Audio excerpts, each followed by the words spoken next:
Welcome, one and all, in here, out there, to The Late Show. I'm your host, Stephen Colbert. The country...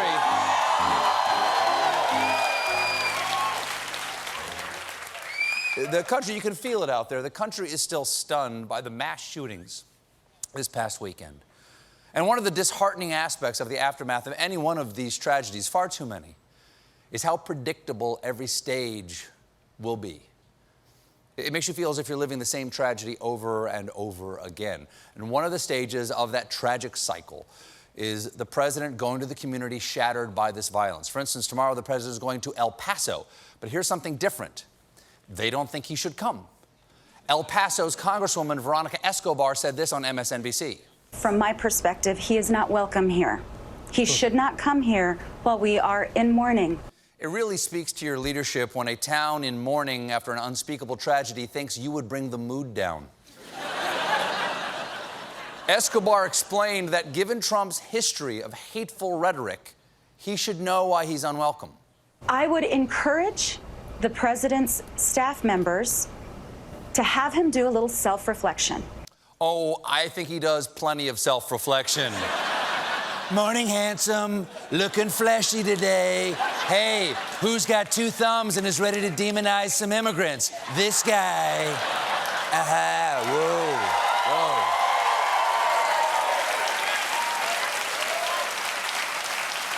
Welcome.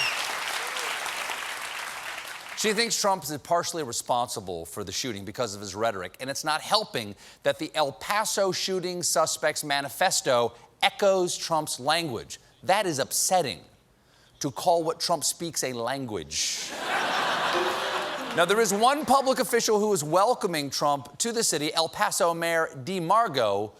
Well, welcoming, sort of.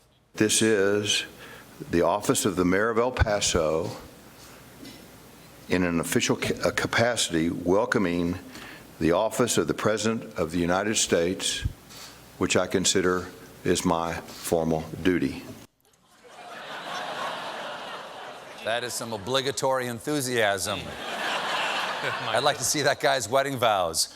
I am now entering into the formal and legal arrangement of marriage whereby I, the office of husband, take you, the office of wife, to be a bride. I will now touch my lips to yours, which I consider my formal duty.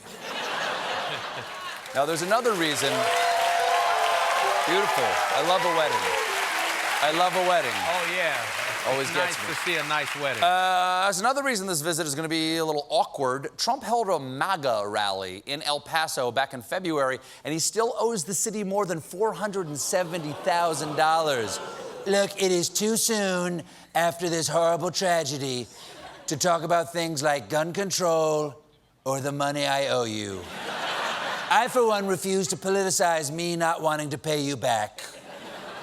In fact, Donald Trump is so late in paying back El Paso that the city has imposed late fees, which bring the bill to more than $500,000.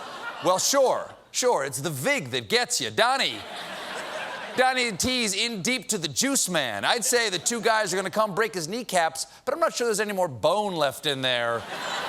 At this point, I think it's just meat and mascarpone cheese down there. Now, Cartilage. I could go for a little. Kneecap. How's it going? Where's last night, sir? Now, the city of El Paso claims it sent Trump multiple invoices since the event and even sent him a letter which read, "We are contacting you regarding the past due invoices listed above. We realize this may be an oversight on your part." Nope. Trump famously doesn't pay anybody. He owes $20,000 to the leave a penny, take a penny industry. And it's not like he doesn't have the cash. In the second quarter of this year, Trump's campaign and the Republican National Committee raised $105 million. I mean, the last time Trump made that kind of money, he got it from a shadowy donor known as Dad. Yesterday.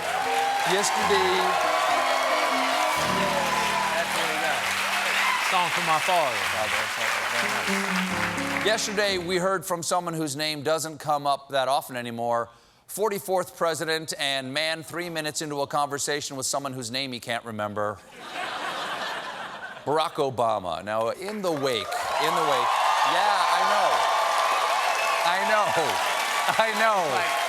Wow. Can't beat that. Wow.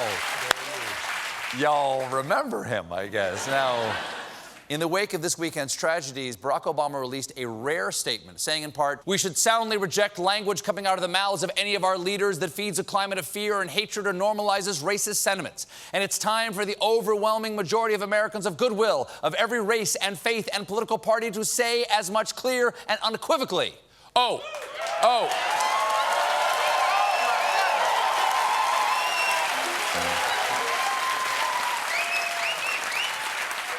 Oh, now you want to be my dad? You left.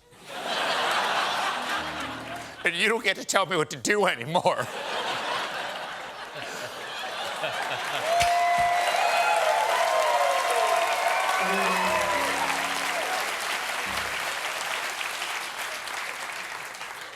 Papa, come back.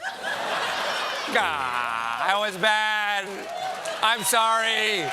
Don't leave me with the bad man. Don't leave me with the bad man. Please come back. You can still smoke. Now, Obama never mentions a politician by name in the statement. Who could it be? Well, the friendly friends over at the Fox and Friends have a pretty good idea. I guess he's talking about the President Trump. You think?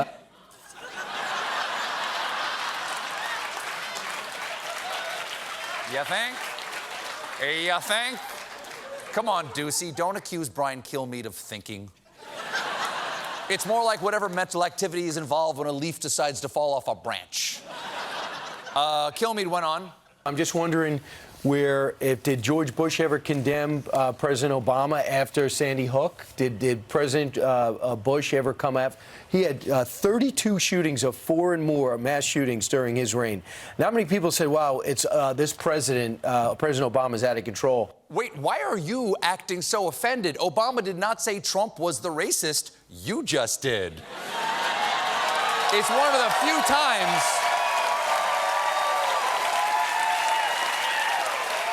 It's one of the few times that you have stated a fact on camera. It's like if you said, look, it's time for someone to stop taking dumps on my lawn, and your neighbor goes, you can't prove I did it.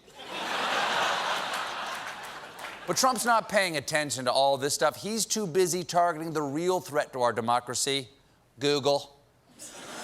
Yesterday, both Fox News and Fox Business aired segments saying Google was biased against Trump. So Trump tweeted, I watched Kevin Chernecki, a Google engineer, say terrible things about what they did in 2016 and that they want to make sure that Trump loses. Okay? No, it's true. It's shocking, John. It is terrible. They do. Google, I'm telling you, Google does terrible things to me. They want me to lose. But I'm no losser.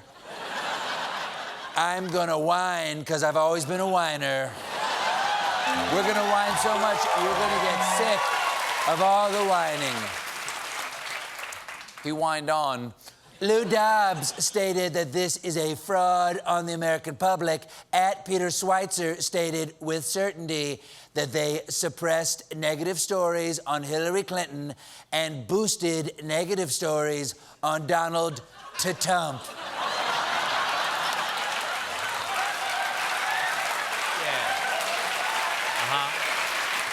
It doesn't really... I don't know. Now, I wasn't sure who Donald Trump was. So I Googled him, and it said he was a horrible racist who shouldn't be president.